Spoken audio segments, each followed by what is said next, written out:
म्हाळसा,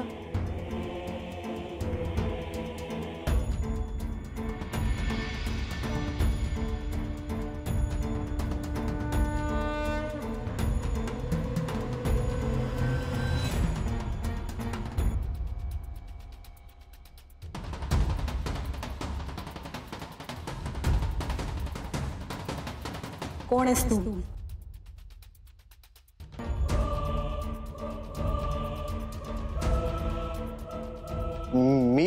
मी धन्वंतरीच आहे. तू धन्वंतरी नाहीयेस. म्हाळसा, अगं काय होतंय तुला? असं काय करतेस? हेच धन्वंतरी आहे, विसरलीस का?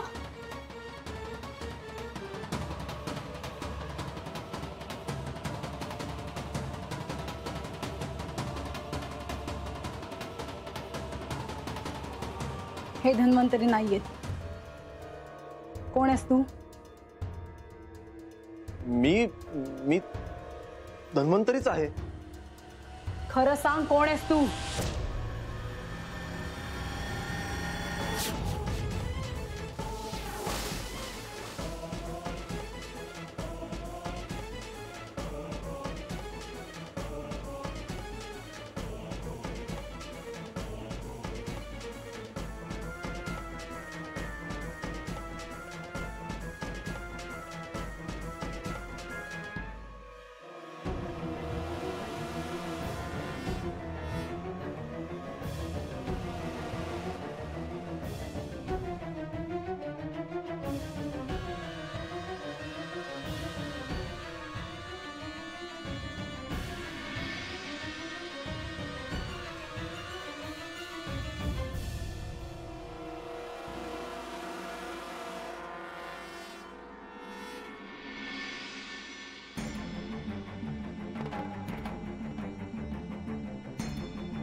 खरं सांग, कोण आहेस तू?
अहो, अहो आपल्या घरात हे सगळं काय चालू आहे? हा सगळा काय प्रकार आहे? मायानंदा, अहो ज्या गोष्टींचे आश्चर्य आपणास वाटते त्या गोष्टींचे आश्चर्य मला देखील वाटते, परंतु हे कोण आहेत हे अद्याप मला देखील कळलेले नाही. मी धन्वंतरीच आहे. म्हाळसा देवींवर उपचार करण्यासाठी मला खंडेरायांच्या कपाळावरील हळद हवी होती. ती आणण्यास मी जेजुरीला गेलो आणि या ठिकाणी हे संकट आले.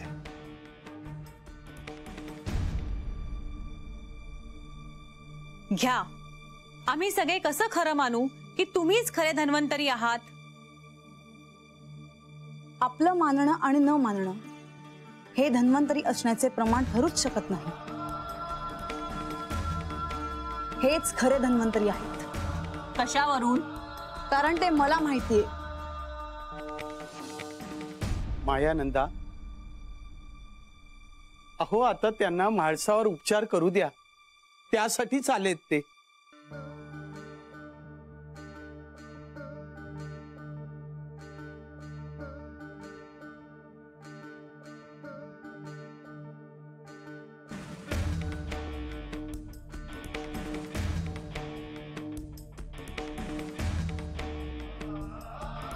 पिण्याचं पाणी आणाल थोडं? हो.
अशी कोणती वनस्पती आहे ज्यामुळे म्हाळसा पूर्ववत झाली?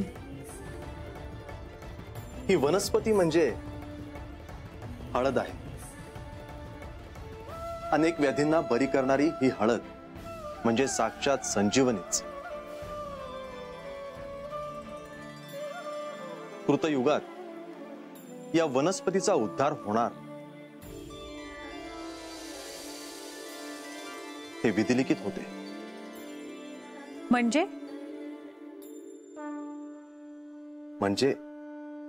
हळदीची, या भंडाऱ्याची एक कथा आहे.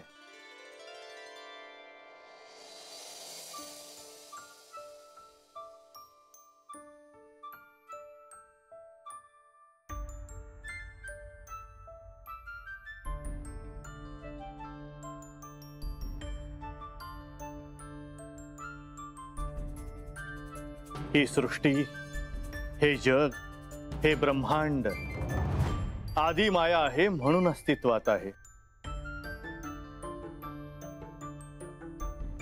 तिच्याच मुळे सगळ्यांच्या अस्तित्वाला अर्थ आहे. श्री महाकाली, श्री महालक्ष्मी, श्री महासरस्वती यांची मूळ शक्ती, मूळ स्वरूप म्हणजे आदिमाया. आदिमायेमुळे सजीवातील भावभावनांना अर्थ आहे. सृष्टीतल्या प्रत्येक स्पंदनाला अर्थ आहे.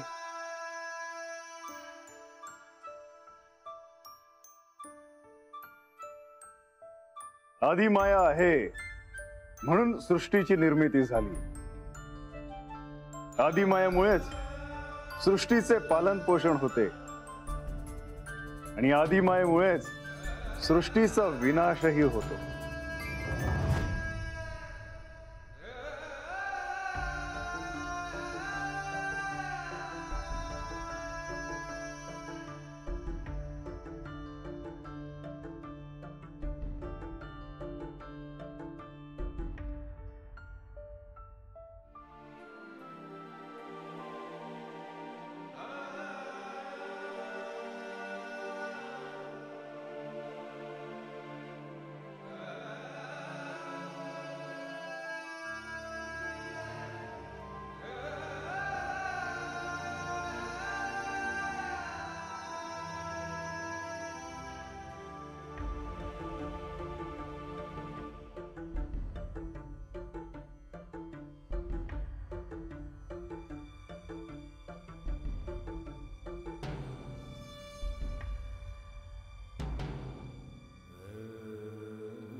आदिमाया गुप्त झाली तर सृष्टी कशी राहणार? आदिमायेच्या गुप्त होण्याचे कारण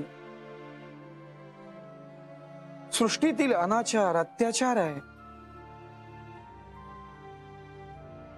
तो जसा माणसांमध्ये आहे तसाच तो दैत्यांमध्येही आहे.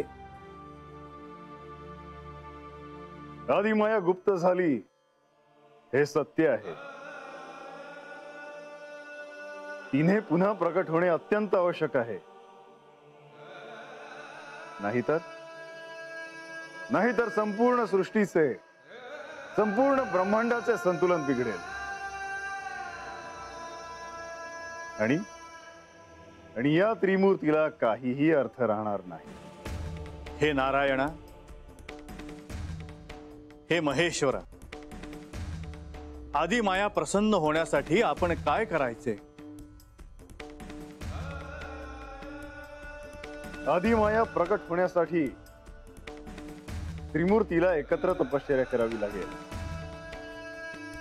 हाच एकमेव पर्याय आहे. तेव्हा आपण तिघेही आदिमायेची आराधना करण्यासाठी तपश्चर्येला सुरुवात करूया.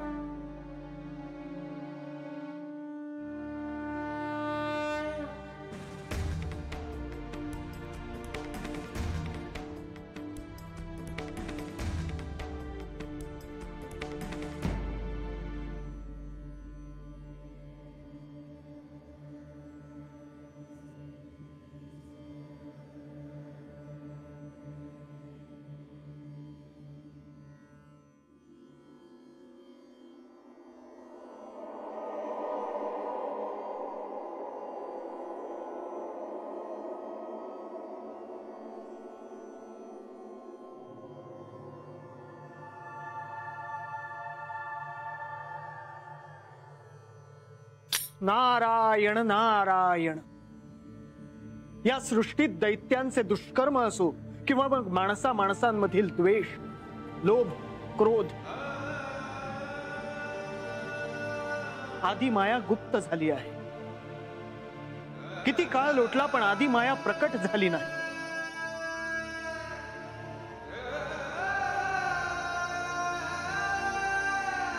आता तर साक्षात त्रिमूर्ती सुद्धा तपश्चर्येला बसले आहेत आणि आदिमाया गुप्त झाली आहे. या विश्वाचे काय होणार? या सृष्टीचे अस्तित्व राहणार की नाही?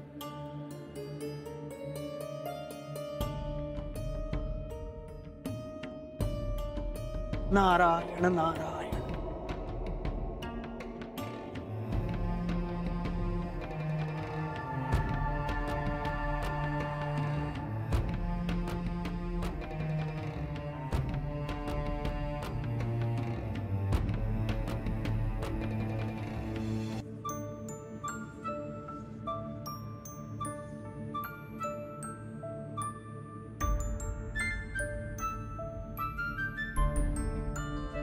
हे त्रिमूर्ती, हे ब्रह्मा, हे विष्णू, हे महेश,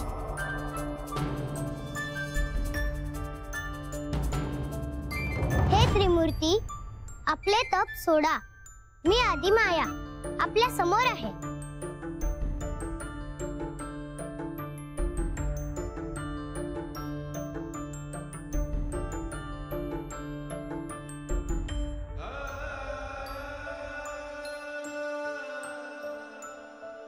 माझी आराधना केल्यामुळे मी प्रसन्न झाली आहे आणि पुन्हा या ब्रह्मांडात आली आहे. हे देवी, हे आदिशक्ती, सृष्टीवर असे संकट भविष्यात पुन्हा केव्हाही येऊ नये असे आम्हाला वचन द्यावेस, ही आमची प्रार्थना. यानंतर या सृष्टीतून मी कधीही जाणार नाही. हे ब्रह्मा, हे विष्णू, हे महेश, ही घटना मनुष्य लोकात अनंत काळापर्यंत स्मरण केली जाईल. ही वनस्पती म्हणजे साक्षात संजीवनी आहे.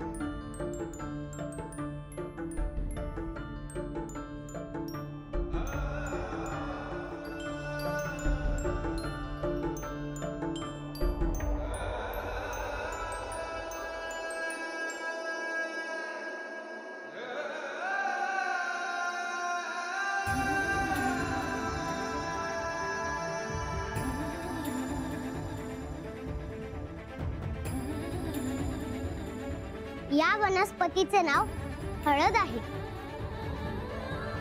कृतयुगात मल्हारी अवतारात या हळदीचा उत्कर्ष होय.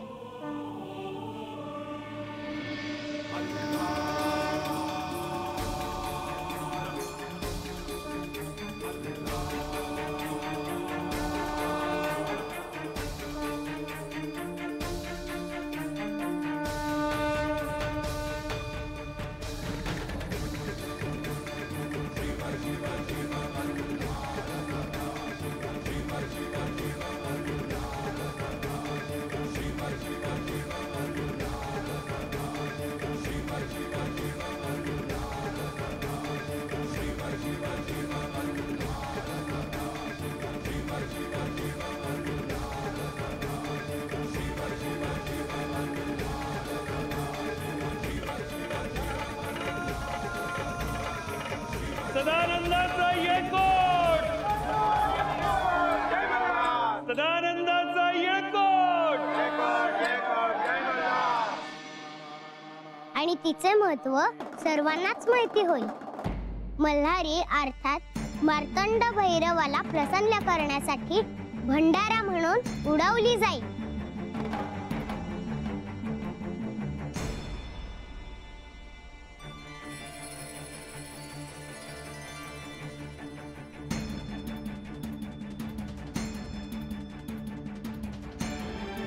अशा रीतीने कृतयुगात महादेवांच्या मल्हारी मार्तंड अवतारात हळदीचा भंडाऱ्याचा वापर होऊ लागला आणि आदिमायेचा वर परिपूर्ण झाला. म्हाळसा देवींचे प्रकृती स्वास्थ्य उत्तम आहे, तरीही वनस्पतीचे सेवन करीत राहावे. देवी, आपले आणि हळदीचे जन्मोजन्मीचे दृढ नाते आहे. माझे कार्य पूर्ण झाले आहे.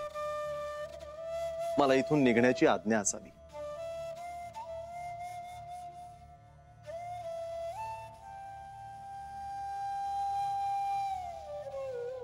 एक महत्वाची गोष्ट सांगायची राहून गेली.